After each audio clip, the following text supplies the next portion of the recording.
आज मीनाक्षी और अनिल की शादी की पहली सालगिरह थी।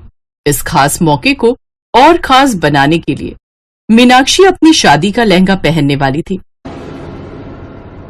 भाभी, अटैची में क्या ढूंढ रहे हो? वो मैं शादी वाला लहंगा निकाल रही थी। तुम्हारे भैया ने बोला है कि टाइम पर तैयार हो जाए। और हाँ, तुम भी मम्मी जी को बोल दो कि टाइम पर सब तैयार हो जाएंगे, क्योंकि थोड़ा घूम फिर लेंगे, उसके बाद हम डिनर करेंगे। अच्छा, तो आज आप अपनी शादी का लहंगा पहनोगे? आप पर ये बहुत सुंदर लगा था जब आप दुल्हन बने थे। आज भी आप बहुत सुंदर लगने वाले हो। मेरी प्यारी भाभी तो वैसे ही बहुत सुंदर है। भाभी, बहुत अच्छे से तैयार होना। अगर आप कहो तो मैं अपनी फ्रेंड पायल को कॉल कर दूं। वो मेकअप आर्टिस्ट का कोर्स सीख रही है, वो आपको अच्छे से तैयार कर देगी। हाँ ठीक है, जैसा तुम ठीक समझो। वैसे तुम मेरा बहुत ख्याल रखती हो। आप भी तो मुझे कितना प्यार करते हो। भाभी, आपसे तो घर में रौनक है। मीनाक्षी और प्रिया के बीच बहुत प्यार था। मीनाक्षी की शादी को 1 साल बीत चुका था और उस 1 साल में कभी भी मीनाक्षी और प्रिया के बीच तू मैं नहीं हुई। दोनों हमेशा मिलजुल कर रहती हैं। शाम को मीनाक्षी जब लहंगा पहनकर तैयार हुई तो वो बेहद खूबसूरत लग रही थी। थैंक यू पायल, तुमने भाभी को फिर से दुल्हन की तरह तैयार किया। थैंक यू सो मच, तुम मेरे बुलाने पर आ गई। कैसी बातें करती है प्रिया। मीनाक्षी भाभी अगर तेरी भाभी है तो मेरी भी भाभी है, और तू मेरी सबसे अच्छी सहेली है, तो तेरे कहने पर तो मुझे आना ही था। और वैसे भी आज भाभी की शादी की पहली सालगिरह है, तो भाभी को दुल्हन की तरह तैयार होना तो बनता ही है। अच्छा, मैं चलती हूँ। पायल, तुम भी चलो ना हमारे साथ डिनर के लिए। भाभी, मैं जरूर चलती, पर मैंने प्रिया को बताया था आज मेरी चाची जी की बेटी की सगाई है, तो रात को वही फंक्शन है। अरे हाँ, तुम्हारे तो खुद घर का फंक्शन है, तुमने बताया था। चलो कोई नहीं, एक बार फिर से थैंक यू आने के लिए। पायल मीनाक्षी को तैयार करके चली जाती है। रात को सब डिनर पर निकलते हैं। कुछ देर बाद ही बारिश शुरू हो जाती है। अरे, बारिश तो बहुत तेज हो गई। अब तुम दोनों, मुझे नहीं लगता कि बाहर कहीं घूम पाओगी। अनिल बेटा, गाड़ी रेस्टोरेंट के आगे ही रोक ले। हाँ मम्मी, ऐसा ही करना पड़ेगा। चलो डिनर करते हैं, तब तक बारिश रुक जाएगी। कोई बात नहीं भाभी, हम वैसे आउटिंग पर फिर कभी आ जाएंगे और आज डिनर कर लेते हैं। हाँ, क्यों नहीं। बारिश में तो वैसे भी घूमना ठीक नहीं रहेगा, सारा लहंगा खराब हो जाएगा। सब लोग डिनर करने के लिए रेस्टोरेंट के अंदर चले जाते हैं, पर बारिश रुकने का नाम ही नहीं ले रही थी। बारिश बहुत ज्यादा तेज हो गई थी। डिनर के बाद जब घर जाने का समय हुआ तो अनिल की कार स्टार्ट ही नहीं हुई। सब परेशान हो गए। अब बारिश में इधर उधर घूमकर भी ना ही कोई कैब बुक हो रही थी और ना ही अनिल की गाड़ी स्टार्ट हो रही थी। हार कर सबने एक ही बात सोची। मम्मी, मैं सोच रहा हूँ मेट्रो स्टेशन सामने ही है। एक काम करते हैं, हम मेट्रो पर चलते हैं। मेट्रो में बारिश की भी दिक्कत नहीं होगी, हम आराम से घर पहुंच जाएंगे। कार मैं कल उठा लूंगा, यहाँ पार्किंग में खड़ी है, कोई दिक्कत नहीं होगी। बारिश का पानी सड़कों पर भरा हुआ था। मीनाक्षी का लहंगा भी कीचड़ में भर जाता है। वैसे आज का दिन याद रहेगा। ये एक यादगार दिन होने वाला है। आपकी शादी की पहली सालगिरह पर भैया की कार का खराब होना और हमारा मेट्रो में सफर करना। पर मैं बहुत अजीब लग रही हूँ, बिल्कुल दुल्हन की तरह तैयार हूँ। सब लोग मुझे ही देख रहे हैं। मुझे थोड़ी पता था कि हमें मेट्रो में आना है। मुझे शर्म सी आ रही है। अब हमारी भाभी है ही इतनी सुंदर, तो सब देखेंगे ही ना। टेंशन मत लो भाभी, आप बहुत अच्छे लग रहे हो। आप सब वहाँ खड़े हो, मैं टिकट लेकर आता हूँ। कुछ देर बाद सब मेट्रो में चढ़ जाते हैं। अनिल, मीनाक्षी, उसकी सास और प्रिया सब खड़े होकर सफर कर रहे थे। अचानक एक आदमी जोर से चिल्ला पड़ा। अरे देखो, उनके लहंगे पर सांप चिपका हुआ है। क्या कहा भाई साहब? सांप? अरे हाँ बेटा, आपके लहंगे पर सांप चिपका हुआ है। हे भगवान, कितना बड़ा सांप है। ये तो कोबरा सांप लगता है। मीनाक्षी के चेहरे पर डर छा गया। उसने लहंगे पर महसूस किया और देखा कि सचमुच एक सांप उसके लहंगे पर था। लोग घबराकर पीछे हटने लगे और मीनाक्षी परेशान हो गई कि अब क्या करे। अगला स्टेशन आने वाला था। मेट्रो जैसे ही रुकी, प्रिया ने साहसिक कदम उठाया। उसने बिना कोई वक्त गवाए मीनाक्षी के लहंगे को खींच लिया। इसलिए सांप की वजह से उसे कोई गंभीर समस्या नहीं आई। सॉरी भाभी, मुझे जो ठीक लगा मैंने वही किया। मैं सिर्फ आपकी जान बचाना चाहती थी, इसलिए मैंने आपका लहंगा खींच दिया। प्रिया, मैं जानती हूँ तुमने मेरी जान बचाई है और तुमने बिल्कुल ठीक किया। बच्ची में बड़ी हिम्मत है। बहुत बढ़िया काम किया बिटिया तुमने। ऐसे काम के लिए तो साहस चाहिए होता है। पता नहीं चला, सब एकदम से शोर मचाने लगे। मैंने कहा पता नहीं क्या हो गया। फिर अचानक से प्रिया ने जब ये सब किया तो बाद में समझ आया। हाँ, मैं भी डर गई थी कि ये सब प्रिया क्यों कर रही है। वो तो पूरी बात बाद में समझ में आई। मुझे लगता है ये सांप बारिश में कहीं इसके लहंगे से चिपका है। सांप लहंगे से उतरकर झाड़ियों में भाग गया था। उस घटना से मीनाक्षी बहुत डर गई थी। वो प्रिया को गले से लगा लेती है। मेट्रो के बाकी यात्री प्रिया की बहादुरी और हिम्मत की तारीफ करते हैं।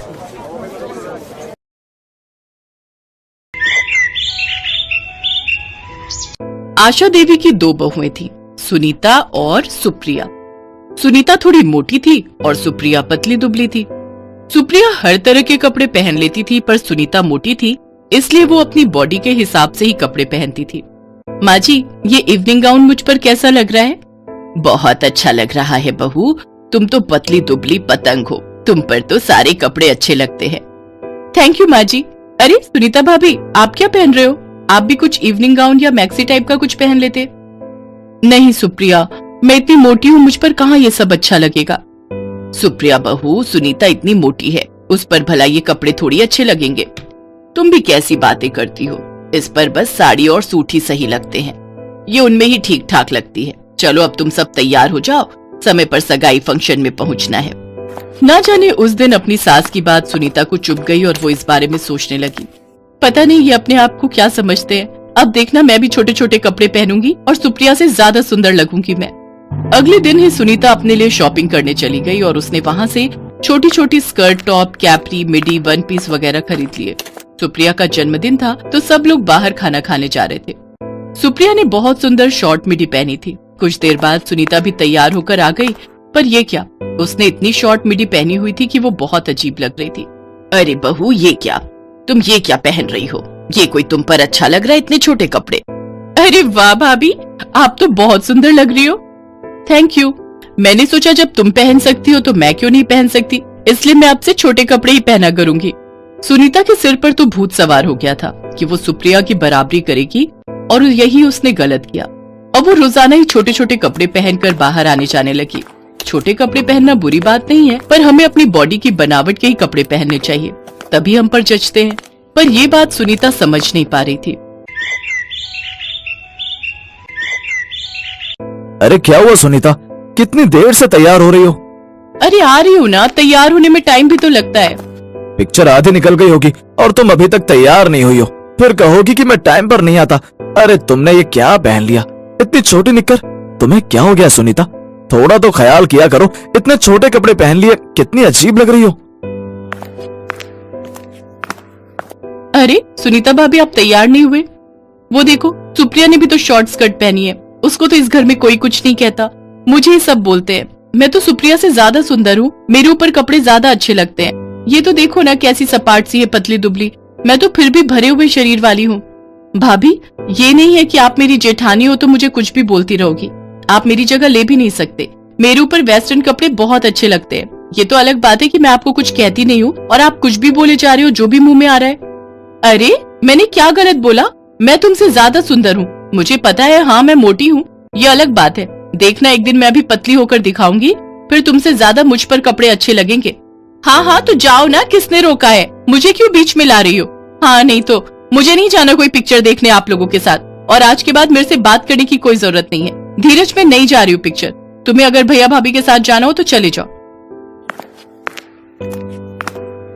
भाभी आपने ठीक नहीं किया। सुनीता और सुप्रिया के बीच लड़ाई पड़ गई। दोनों ने आपस में बात करना बंद कर दिया। गलती सुनीता की थी, उसने सुप्रिया का अपमान किया, पर वो अपनी गलती मानने को तैयार नहीं थी। घर में तो ऐसा माहौल हो गया जैसे घर में कोई रहता ही ना हो। ये देखकर आशा देवी बहुत दुखी हुई। बताओ सुनीता, तुम्हारी वजह से आज घर में सब कितने परेशान हैं। तुम्हें पता भी है तुमने सुप्रिया से किस तरह से बात की। माँ जी, आपको तो मैं ही गलत दिखाई देती हूँ। आप ये क्यों नहीं कहती कि आप सुप्रिया से ज्यादा प्यार करते हो, मुझे नहीं? ऐसी कोई बात नहीं है सुनीता, ना जाने तुम्हारे दिमाग में क्या नफरत का कीड़ा पनप रहा है। जब देखो तब गलत ही सोचती रहती हो। अरे हम सब तुम्हारे अपने हैं, तुम्हारा भला ही सोचते हैं। सिर्फ तुम्हें थोड़ा बहुत कपड़ों के लिए क्या बोल दिया, तुम तो सबसे ही लड़ने लगी हो। ऐसा ना हो कि मैं भी तुमसे बात करना बंद कर दूं, फिर तुम बिल्कुल अकेली हो जाओगी। और फिर ऐसा ही हुआ। आशा देवी ने भी धीरे धीरे सुनीता से बात करना कम कर दिया, क्योंकि वो किसी की सुनती ही नहीं थी। उसे तो अपने में कोई कमी नजर ही नहीं आती थी, हमेशा दूसरों की गलती ही उसे नजर आती थी।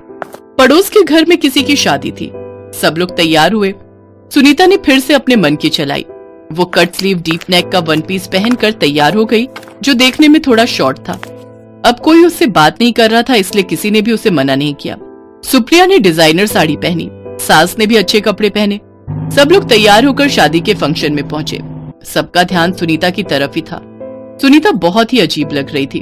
उसने जो वन पीस पहना हुआ था वो बहुत ज्यादा टाइट था, जो उसकी बॉडी से चिपक रहा था, पर उसे तो लग रहा था कि वो बहुत खूबसूरत लग रही है। सब लोग डीजे पर डांस करने लगे। सुप्रिया भी सबके बीच डांस कर रही थी, पर जैसे ही वो थोड़ा जोश में डांस करने लगी, अचानक उसका वन पीस पीछे से फट गया और सुनीता एकदम घबरा गई। और पहनो ऐसे कपड़े, कितनी बार मना किया था कि तरीके के कपड़े पहनो। अब क्या करूं मैं, यहाँ पर माँ और सुप्रिया भी नजर नहीं आ रही हैं। अब रो क्यों रही हो, साइड में आओ ताकि कोई और ना देख ले। वहाँ दीवार के पास खड़ी हो जाओ। तभी सुप्रिया और आशा देवी आ जाती हैं। क्या हुआ सुनीता भाभी, आपकी आंखों में आंसू? मैं माँ को पानी पिलाने के लिए गई थी, कुछ हुआ है क्या? क्या हुआ बहू, तुम रो क्यों रही हो? यहाँ सबके बीच अच्छा नहीं लग रहा। तुम दोनों में कोई लड़ाई हुई है क्या? माँ एक सेकंड इधर आओ।